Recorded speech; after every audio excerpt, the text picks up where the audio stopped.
기도하옵나이다. 아멘. 고향교회에 있던 장로님 가정에 대한 이야기입니다. 3대 독자인 가정에 참 어렵게 아들을 얻었습니다. 그 아들 제가 잘 아는데 잘 생겼습니다. 헌하게 생기고 공부도 잘하고 또 1등 신랑감인 그런 아이로 잘 자라났죠. 경북대학교 2학년 다닐 때 친구들하고 오토바이를 타고 가다가 길에 넘어져 즉사하고 말았습니다. 그 장로님이 제 은사기 때문에 걱정되는 마음으로 장례식에 참여한 적이 있는데요, 많은 마음이 교차가 되고 걱정이 되었습니다. 그런데 의연하신 장로님께 한번 놀래고요, 장례식 때 장로님께서 인사를 하시는데 우리 아들 하늘나라 갔습니다. 깨끗한 주님 계신 하늘나라로 갔습니다. 믿음을 잃어버리지 않고 의연하게 말씀하시는 그 모습에 상당히 놀랐습니다. 그리고 제가요, 나도 과연 이런 일을 당할 때 저렇게 말할 수 있을까 생각을 하게 되고요, 믿음이라는 것이 참 좋긴 좋구나, 믿음이 과연 무엇일까 다시 한번 곱씹고 묵상하는 계기가 된 적이 있습니다. 사랑하는 성도 여러분, 직장이 불안하고 어려움이 나에게 닥치고 고난이 닥치고 집안이 기울면 그리스도인들 가운데서도 불평하기 쉽죠. 10년을 예수 믿고 20년을 예수 믿고 30년을 예수 믿어도 내 마음대로 안 되고 뒤틀리면 불평이 튀어나오는 것이 사람의 타락한 마음의 본성입니다. 그래서 믿음은 일이 잘 될 때가 아니라 상황이 점점 꼬여갈 때 더욱더 빛난다는 사실을 기억하시기를 바랍니다. 하나님께서 우리에게 믿음을 선물로 주셨을 때 이 믿음 고기 간직해 있다가 천국 갈 때 한번 써먹어라, 이렇게 주신 것이 믿음이 아니고요, 이 믿음 우리에게 주시고 이 믿음으로 살아라고 말씀하실 때는 현실적인 삶 가운데 고난을 만났을 때 믿음으로 그 고난을 이겨내고 믿음으로 그 고난을 견뎌내고 억울함을 당했을 때 믿음으로 그것을 참아내고 믿음으로 버티라, 그런 식으로 주신 것이 우리가 지금 간직하고 있는 하나님의 선물 믿음인 줄 기억하시기를 바랍니다. 그래서 이 믿음이라는 것이 얼마나 좋으냐면, 믿음 없이는 한순간도 살아갈 수 없고 믿음 없이는 하나님을 기쁘시게 하는 일이 전혀 없다는 사실을 우리가 기억할 때 이 믿음이 정말 좋구나 라는 것을 알 수가 있다는 말씀이죠. 믿음의 사람은 상황이 나빠지면 나빠질수록 하나님 더욱더 의지하는 굳건한 사람이 되는 줄로 믿습니다. 신구약에 그런 믿음의 선조들이 참 많죠. 그 중에 저는 일전에 설교를 했던 하박국 선지자를 한 예로 들고 싶습니다. 이 하박국 선지자는요, 백성을 봐도 소망이 없고 지도자를 봐도 소망이 없고 성전을 봐도 소망이 없는 점점 깊어져만 가는 절망적인 상황 가운데 이렇게 외쳤지요. 의인은 오직 믿음으로 말미암아 살리라, 이렇게 선포했습니다. 자기의 삶이 그랬죠. 과연 그가 써놓은 선지서 하박국 3장 17절 18절을 보면 이렇게 고백합니다. 비록 무화과나무가 무성하지 못하며 포도나무에 열매가 없으며 감람나무에 소출이 없으며 밭에 먹을 것이 없으며 우리의 양이 없으며 외양간에 소가 없을지라도 나는 여호와로 말미암아 즐거워하며 나의 구원의 하나님으로 말미암아 기뻐하리로다. 진짜 그런 삶을 살았습니다. 보통 이상의 믿음이죠. 이 하박국은요, 상황이 어때해도 환경이 어때해도 주위의 사람이 어때해도 하나님은 여전히 살아계신다는 확신을 가지고 이렇게 노래하며 살았던 것입니다. 보통 이상의 또 하나의 믿음이 나오죠. 누가복음 18장에 나오는 예수님의 비유에 나오는 과부입니다. 불의한 재판장, 그 불의한 재판장을 끈질기게 설득한 과부의 비유에 나오는 과부죠. 과부와 재판장, 하늘과 땅 차이의 신분이죠. 그 당시에 과부라고 하는 것은요, 가장 없는 사람, 가장 힘없는 사람, 가장 불쌍한 사람, 그 사람의 대표적인 명사가 과부입니다. 그 과부가 힘이 없고 돈이 없고 빽이 없으니까 재판장에 가서 억울한 일을 풀어주십시오 라고 말하는데, 공교롭게도 그 마을의 재판장은 하나님을 두려워하지 않고 사람도 무시하는 인간이 안 된 재판관이었습니다. 소망이 없죠. 돈 될 수도 없고 빽을 댈 수도 없고 사람을 댈 수도 없고 힘도 없고. 그런데 그 마을의 재판장은요, 하나님도 안 두려워하고 사람도 무시하는 인간도 아닌 사람이 앉아 있습니다. 그런데 이 과부는 어떻습니까? 소망은 오직 재판장밖에 없으니까, 자기 힘이 없으니까 매일마다 아침마다 눈만 뜨면 가서 사또 또 가서 사또 들어줄 때까지 끈질기게 이야기합니다.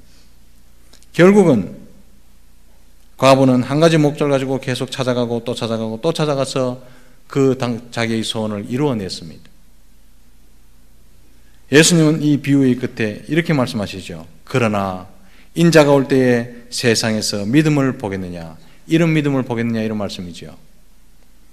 이 믿음이 어떤 믿음입니까? 응답이 늦어질 수도 있지만, 응답이 지체될 수도 있지만, 그래도 끝까지 하나님을 구하는 믿음, 모든 소망이 없어져도 모든 소망, 마지막 소망을 하나님께만 걸고 끝까지 하나님만 바라볼 수 있는 그 믿음을 보고 싶어 한다는 말씀이죠. 과부의 믿음이 그랬습니다. 대단한 믿음이죠. 엄청난 믿음입니다. 포기하지 않는 믿음, 실망하지 않는 믿음, 끝까지 하나님께만 매달려서 구하는 믿음, 그래서 소원을 받아내는 믿음, 대단한 믿음입니다. 그런데 오늘 본문에서는요, 예수님은 또 다른 큰 믿음에 대해서 우리에게 말씀하십니다. 큰 믿음. 오늘 본문은 21절부터 시작되죠. 21절에 보면 예수님께서 두로와 시돈이라는 이방 땅으로 들어가셨답니다. 거기서 가나안 여인을 만납니다. 가나안 여인이 예수님께로 나왔죠. 병행구절인 마가복음 7장 26절에는 이 여인의 소속을 이야기하기를 헬라인이요 수로보니게 족속이다고 분명히 밝힙니다. 왜 밝힐까요? 우상을 섬겼던 이방 족속이었다 이 말입니다. 하나님의 영향을 전혀 받지 않았던 이방 족속, 우상 숭배자다 이 말이죠. 그런데 이 여인은 우상을 열심히 섬겼을 겁니다. 수로보니게 족속이 섬기던 그 이방신을 열심히 섬겼을 겁니다. 그런데 열심히 섬기면 뭐합니까? 자기가 문제를 딱 만나고 나니까 우상이 해주는 것이 아무것도 없어요. 우상이 헛것이구나 비로소 깨닫습니다. 문제에 부딪히니까 깨닫게 되는 거죠. 그래서 모든 것을 내려놓고 자기가 풀 수 없는 문제를 가지고 예수님만이 유일한 소망이구나, 그래서 예수님께 나온 불쌍한 여인입니다. 22절에 예수님 앞에 나와서 이렇게 말합니다. 소리 지릅니다. 다윗의 자손이여, 다윗의 자손이여, 나를 불쌍히 여기셔서 소리쳤답니다. 이 당시에요, 유대인들도 예수님을 향해서 다윗의 자손이여 말 잘 안 합니다. 신앙 고백이고 목숨 걸고 고백해야 되는 그런 이야기이기 때문에 다윗의 자손이여 말을 쉽게 할 수가 없는 거죠. 그런데 이 이방인은요, 다윗의 자손이여, 그것도 소리를 쳤답니다. 그러면 대단한 믿음이죠. 예수님 한 번쯤 볼 법합니다. 말을 걸을 법합니다. 네 믿음 훌륭하구나, 네 신앙 고백 훌륭하구나, 이렇게 말을 하실 수도 있는데 아무 대답 안 하십니다. 눈길도 안 주십니다. 싹 돌아 나가시고 아무렇지도 않게 아무것도 못 들은 채 하십니다. 그 모습을 본 제자들이 민망해서 23절에 보면 예수님이 침묵하시는 데서 제자들이 예수님 소원을 좀 들어주시고 돌려보내십시오. 다윗의 자손이라고 했지 않습니까? 이렇게 생각했겠죠. 그렇게 제자들이 거들어줍니다. 그런데 예수님은 이 제자들이 거들어주는 말을 듣고 이렇게 말씀하시죠. 나는 이스라엘의 집에 잃어버린 양 외에는 다른 데로 보내심을 받지 않았다. 노골적으로 거절합니다. 나의 침묵은 거절이다, 이런 말씀이죠. 이 정도 이 말을 들었으면요 섭섭합니다. 내가 수로보니게 족속인데 예수님께 나와서 불쌍히 있어서 다윗의 자손이여 소리 지르고 외쳤는데 예수님 하시는 말씀이 나는 이스라엘의 집에 잃어버린 양 외에는 다른 데로 보내심을 받지 않았다. 나는 이스라엘 집의 사람이 아니다 이거죠. 섭섭하죠.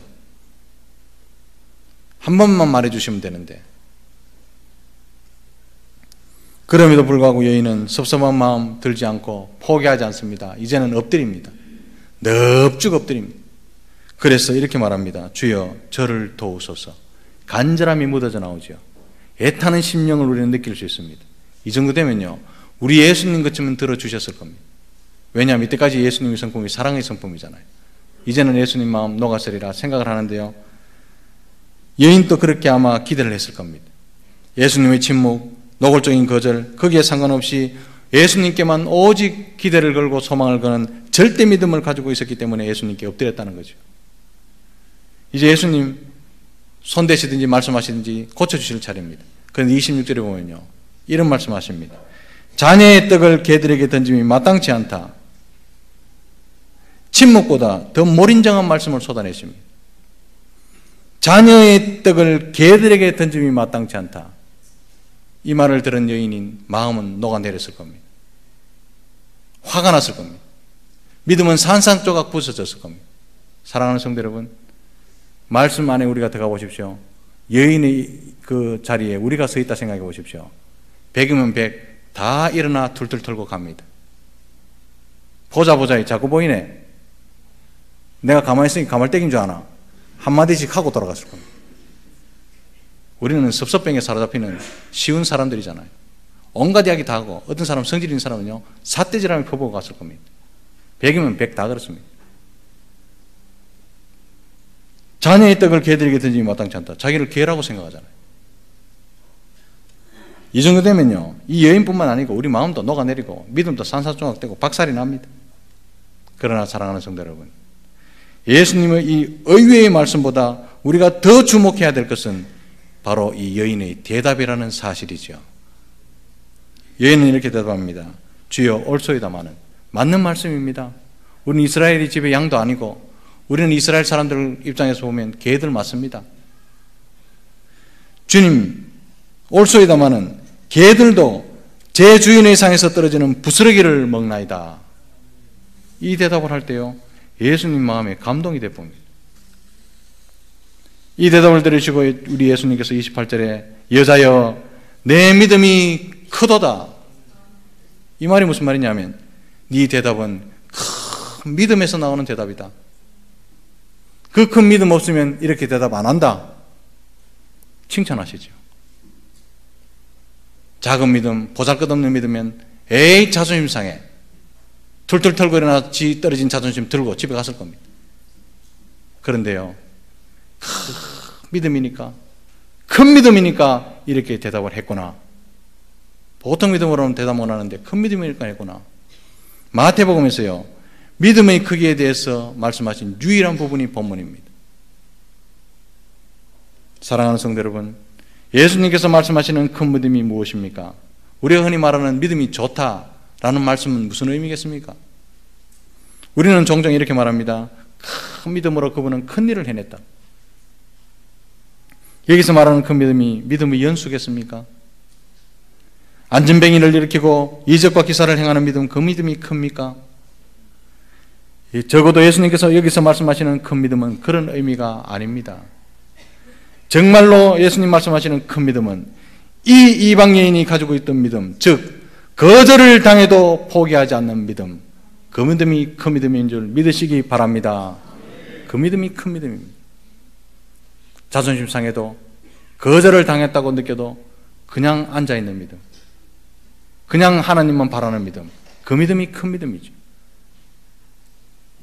이 가나안 여인은 3번씩이나 모질게 거절당합니다. 23절에 소리를 질러가면서 불쌍히 여겨달라는 그 말에 예수님은 눈길도 안 주고 대답도 안 하십니다. 또한 이스라엘의 잃어버린 양 외에는 다른 데로 보내심을 받지 않았다. 노골적으로 거절당합니다.